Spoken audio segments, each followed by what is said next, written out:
Këta njerëz duket sikur në veçanti njerëzit që kanë qenë të përkushtuar për besimin, por gjithë figurat pak a shumë të klerikët edhe njerëzit që kanë kontribuar në atë kohë, duket që lirinë në besim e kishin gjë shumë të rëndësishme. Për ta, patjetër edhe lirinë fizike, ata kanë kontribuar edhe në lirinë fizike, po siç e përmend edhe ti Afrim që liria fizike nuk mund të vi vetë, domethënë. Por çfarë do të thotë sot për ne? Ne pak a shumë po jetojmë në një liri që kemi lirinë të zgjejmë, po duke të bëjmë pak ndoshta një paralelizëm midis kohës që kanë jetuar këta njerëz, mënyra se si ata kanë qëndruar me Zotin, edhe kohës që ne jetojmë. Çfarë do të thotë në thelb të jesh i lirë për të besuar aty ku do ti edhe ashtu siç do ti? Çfarë do të thotë në thelb? A do të thotë që ti të jesh rehat? A do të thotë që ti kesh gjitha kushtet e tua? Se për ne sot, në ditët e sotme, këtu i referohem edhe komunitetit të krishterë, është kështu, më thënë, ndonjëherë duket sikur të besosh në Zotin është pak a shumë si trend, të ecësh me hapin e kohës, ndoshta se. Si një lloj metafore, të besosh, do të thotë të besosh Jezusit, do të thotë që Zoti të mundëson të shikosh realitetin, të mos jesh i verë brenda realitetit, të shikosh se çfarë është e vërteta. Zoti është i vërtet, nuk është sa je se një grupi fetar. Zoti është i vërtet, ai kontrollon gjithësi, ka krijuar njerëzit, ka krijuar njeriu, ka krijuar gjitha institucionet të cilat e qeverisin e mbikëqyrin vendin ku jetojmë, vendet ku jetojmë, dhe na ka dhënë sy për të parë se çfarë është e vërteta në mënyrë që të mund të jetojmë të lirë. Së pari është një çështje verbërie në aspektin shpirtëror, por nuk është vetëm në aspektin shpirtëror.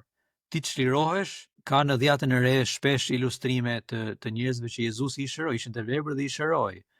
Edhe po ta marrësh atë si metaforë, përveç sa i shëroi realisht dikë, ideja është që ata krejt papritur tani shikojnë realitetin si duket. Të ndjekësh Jezusin të ndihmon që të shikosh realitetin si duket, dhe ky realitet i përfshin të gjitha, përfshin qeverisjen, përfshin lirinë tënde personale, përfshin familjen, përfshin etikën, përfshin marrëdhëniet, gjithçka që ekziston e përfshin. Kështu që liria e vërtetë është kur ti hap zemrën për ta dalluar Zotin dhe për ta dalluar ndikimin që Zoti ka mbi jetën tonë. Dhe mbështetur mbi këtë liri, pastaj mund të punosh për gjëra të tjera. Thjesht luftojmë për të pasur liri fizike dhe të mos jemi në gjendje të shikojmë realitetin që Zoti ka krijuar, është një lloj verbërie që nuk ndihmon shumë. Arsyeja pse desha ta them këtë është duhet ta fillojmë rendin e lirisë nga vendi i dur. Së pari është nevoja për të shliruar shpirtin nga mëkati, nga e keqja dhe të ndjekim Jezusin. Dhe pasi shlirohemi prej këtyre, jemi, siç thot Bibla, Zoti na ka krijuar një njeri, na bën njeri të ri. Tani ky njeriu i ri përpiqet të ndihmojë njerëzit që Zoti ja ka vënë afër. Edhe modeli biblik është, edhe një herë, modeli biblik nën shembullin e Jezusit është që pasi ne na hapen syt, ne të ndihmojmë të tjerët që janë të verbër, dhe jo të presim ata të na ndihmojnë ne. Kështu që ky do ishte mësimi tjetër nga shembulli i këtyre njerëzve. Të ndjekësh Jezusin të ndihmon që të jetosh i lirë duke ndjekur Zotin, dhe pastaj e vendos jetën tënde në shërbim të njerëzve. Unë kam përshtypjen që jam pak dakord me ty që i marrim si të mirëqenia, pastaj si të drejta disa gjërat, por në fakt kjo komunikon që se kemi kuptuar akoma realitetin siç duhet. Në qoftë se jemi ndjekës të Jezusit dhe nuk jemi gati të shërbejmë të tjerëve, ta kemi jetën në shërbimin e të tjerëve, ka shumë mundësi që nuk e kemi kuptuar mirë besimin tek Jezusi, sepse nuk është e kundërta. Kam përshtypjen tani që në liri ne fillojmë të fokusohemi prapë tek vetja. Ne mund të themi që jemi ndjekës të Jezusit, por fokusohemi te vetja. Duam që të tjerët të na ndihmojnë ne, duam që ne të kemi gjitha gjërat e mira. Është shumë tragjike për ndjekës të Jezusit kur fokusohen te gjërat materiale. Nuk po them tani për nevojat bazë, por po them duam që të tjerët të na ndihmojnë ne, që ne të jemi më të pasur, që të kemi makina më të mira, që të kemi shtëpi më të mira, sepse ne e meritojmë se jemi ndjekës të Jezusit. Kjo do ishte e kundërta e lirisë në të cilën na thret Jezusi, edhe jam dakord me ty që edhe unë vëre her pas here që fillojmë t'i marrim të mirëqenat sa gjërat, bëjmë gjëra që nuk janë 100% në përputhje me mësimet e Jezusit, edhe pastaj nuk e vëmë re në fillim, por pastaj fillojmë të devijojmë nga jeta që duhet. Nëse jemi në këtë linjë, duke dashur veten tonë, duke devijuar nga thirrja e Jezusit, nuk mund të, kur të vijë persekutimi edhe vështirësitë, nuk mund të jetosh si shembulli i Marie Tucit. Do të thonë, mohoje Krishtin, jam gati ta mohoj. Mohoje Krishtin për 30 monedha argjendi ose për një apartament, je gati ta mohosh. Për ata që se din Biblën, ndoshta 30 monedha argjendi është ai që bëri Juda kur e mohoi Jezusin. Por në fakt po më vinte diçka në mendje. Këta njerëz Maria Tuci qëndroi dhe bëri rezistencë sepse ajo besonte në lirinë shpirtërore. Por për ne sot, liri shpirtërore nuk do të thotë që të jemi indiferent ndaj realitetit, siç ne po jemi. Ti e sqarove dhe e përmendë shumë mirë që atyre njerëzve ju ka kushtuar jetën lufta për lirinë, ndërsa ne sot duke sikur po bëjmë kompromise me lirinë që kemi për të përfituar ndoshta për interesat tona personale. Edhe unë shpresoj që kjo histori, jeta e saj, edhe pse ishte vetëm një 22 vjeçare me një kontribut ndoshta të kufizuar qoftë në besim, por qoftë edhe në arsimim se ajo ishte mësuese, por thjesht qëndresa, guximi i saj mund të na ndihmojë të neve të reflektojmë pak më shumë sot. Një figurë tjetër në fakt që unë ndërsa po lexoja dhe që më bëri përshtypje është një frat franceskan që quhet Atë Luigi Paliç. Ai ishte i lindur në Gjakov, ishte një klerik i kishës katolike, por kur po lexoja pak për historinë e këtyre 38 martirëve, u ndala dhe në fakt më troqi vëmendje sepse patjetër që nuk ka shumë materiale dhe ne nuk edhe njerëzit që nuk kanë dëgjuar është për shkak se materialet janë të kufizuara për shkak se komunizmi duke që në kohën e komunizmit janë zhdukur. Por disa shkrime që fliteshin për të ishin nga bashkëvuajtësit e tij, edhe njerëzit e përshkruanin si një person që e shprehte shumë hapur ose reflektonte dashurinë për Jezusin edhe dashurinë për njerëzit pavarësisht nëse ata ishin musliman apo të krishterë, për ata ishte e rëndësishme që të kujdesej për shpirtrat. Arsyeja pse unë doja që të flisnim pak ishte sepse mënyra se si është ekzekutuar është ngjason pak me mënyrën se si u ekzekutuar edhe Jezusi.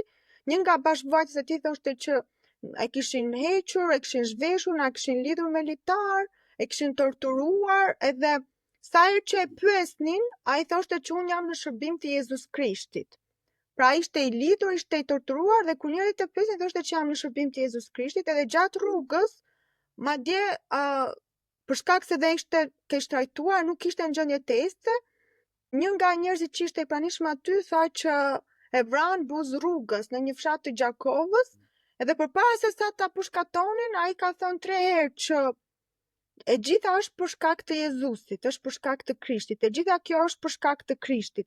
Pra ky kler i kishës katolike ka jetuar në kohën kur Kosova ishte e pushtuar nga malazezët, edhe ky person ka qëndruar edhe ka luftuar që vendit të tij mos t'i mohojë liria e besimit. Por lufta e tij apo bindjet e tij, besimi i tij patën këtë kosto kaq të madhe që përveç torturave në fund jeta ishte vetëm 36 vjeç.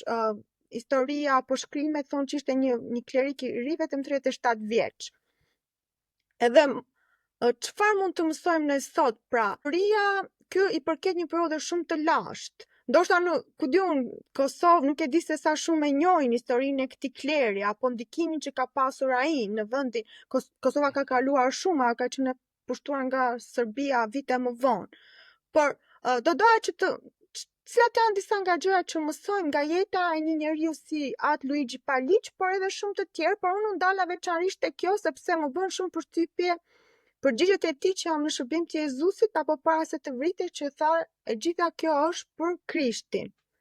Çfarë mund të mësojmë ne si të krishterë sot nga këto historish? Se përmendëm pak më përpara që e thash pak përpara që vuajtja është një motiv i zakonshëm në dhjetën e re.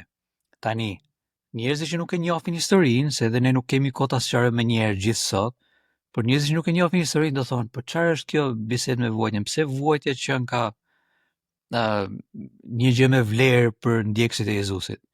Në fakt, vuajtja në vetvete nuk është një gjë me vlerë për ndjekësit e Jezusit. Ne nuk jemi duke thirrur as dhjetë e re, nuk na thret që ne të sakrifikohemi për të treguar që ne jemi pjesë e një grupi. Nuk është ajo ideja.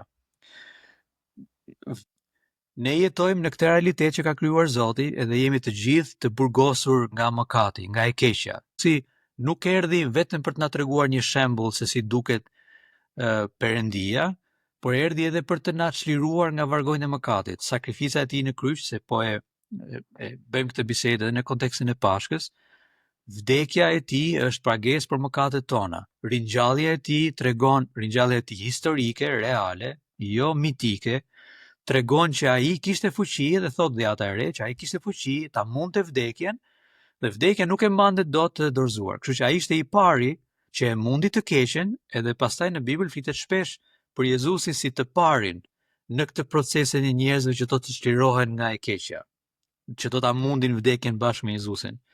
Kështu që ne jetojmë tani në këtë periudhën e ndërmjetme. Jezusi e ka mundur një herë vdekjen, ai do kthehet mbrapsht për ta mundur vdekjen përgjithmonë. Nuk do ketë më vuajtje, nuk do ketë më lot. Derisa të kthehet ai, ne jemi thirrur për të jetuar ashtu siç do Jezusi në shembullin e Jezusit. Këtë ide Dhjata e Re e pasqyron në mënyrë të vazhdueshme. Jam i sigurt që edhe emri që përmende, edhe Marie Tuci, edhe Dom Nikol Kaçori, nga që e kanë njohur Biblën e kanë ditur këtë. Se pyetja është si janë gati të durojnë atë lloj vuajtjesh e të mos heqin dorë nga Jezusi. Arsyeja është sepse kanë ditur këtë që po themi tani. Në gjithë Dhjatën e Re, ndjekja e Jezusit, besimi tani nuk të siguron fitoren tani, por besimi është mënyra se si e jetojmë atë të vërtetën e Jezusit, të ringjalljes së Jezusit në këtë kohë, në mënyrë që të mund të marrim shpërblimin duke e mundur vdekjen ashtu siç e mundi Jezusi. Kështu jemi në një hapësirë të ndërmjetme. Tek një nga letrat e Dhjatës së Re, tek Hebrejt kapitulli 11 dhe 12, flitet pikërisht për këtë të jetuarin me besim. Edhe thot, unë tani po e perifrazoj shumë, po autori thot, ka pasur disa njerëz që në këtë hapësirë në ndërmjetëve kanë qenë fitimtar, kanë fituar betejë në emër të Zotit, kanë qenë të suksesshëm, kanë mundur armiqt e të tjera të tjera. Ka pas disa të tjerë thot që kanë vuajtur, janë vrarë, janë prerë, edhe ka ca përshkrime shumë dramatike aty për ca profet. Janë prerë me sharrë, ke parasysh vuajtje të jashtëzakonshme, si këto që përmendëm sot.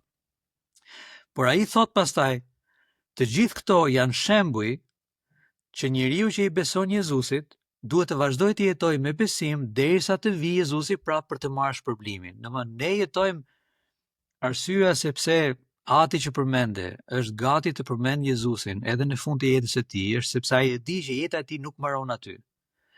E vërteta biblike është që jeta nuk mbaron aty. Jeta mbaron kur të mund, ose jeta më saktë, kuptimi për ne i jetës është që ne do ta shikojmë Jezusin prapë e do të ringjallemi.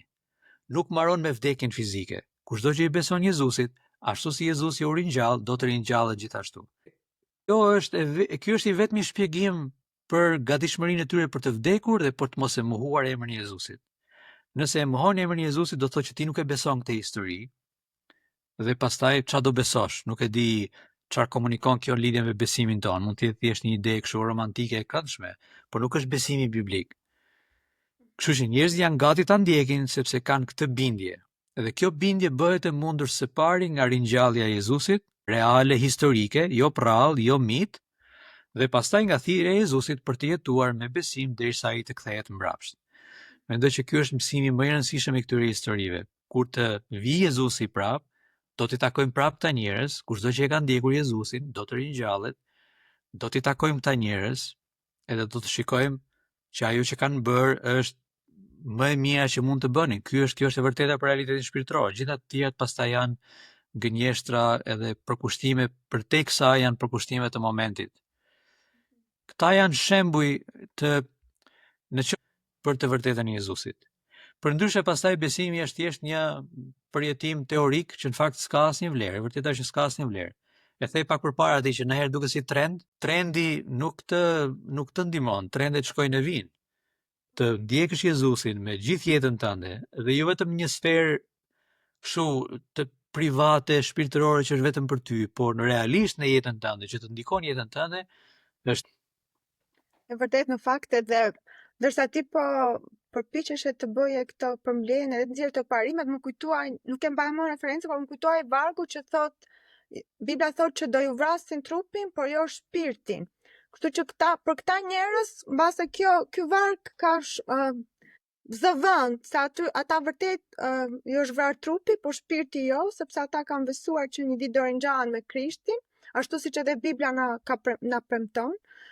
Në fakt, afri mund t'jam shumë rinjose që përmes këtyre figurave, ti u përpoqe që të nxjerrim edhe ke thënë parime shumë të mira, edhe unë shpresoj që do jenë frymëzim për ndjekësit e Jezusit, për ata që e kanë marrë seriozisht, për ata që janë në fillimet e tyre, por në fakt gjëja më e rëndësishme për mua është që unë do i ftoj të gjithë ndjekësit e podcasteve tona që ndërsa e dëgjojnë të kuptojnë që historia jonë, historia e këshillimit në Shqipëri është një histori e gjatë, është një histori e thellë, të gjitha figura që nga Don Nikol Kaçori, Maria Tuci, At Luigi Paliçe, shumë të tjerë, ata nuk ishin njerëz ignorant, ata ishin të shkolluar në universitetet më të mira të kohës, edhe kontributi i tyre siç e përmenda shkonte përtej besimit, shtrihej në të gjitha hallkat e shoqërisë, e komunitetit, edhe Shqipërisë të asaj kohe, ata kanë jetuar në vite të ndryshme të historisë së Shqipërisë, por nuk ishin njerëz ignorant që do vdisnin nga ignoranca, ata ishin njerëz të mençur, shumë të zgjuar, shumë të patjetër njerëz të shkolluar, që e dinin mirë se çfarë po bënin. Po për shkak se besimi i tyre ishte i rëndësishëm, ndjekja e Jezusit për ta ishte e rëndësishme, edhe për ata nuk kishte rëndësi se çfarë do ndodhte, e rëndësishme ishte që të qëndronin, do i ndiqnin me kënaqësi, do i dëgjonin me kënaqësi podcastet tona, ne do vazhdojmë të flasim akoma për Pashkën, me që jemi në periudhën e Pashkës. Deri atëherë, mirupafshim. Mirupafshim. Faleminderit Vasa.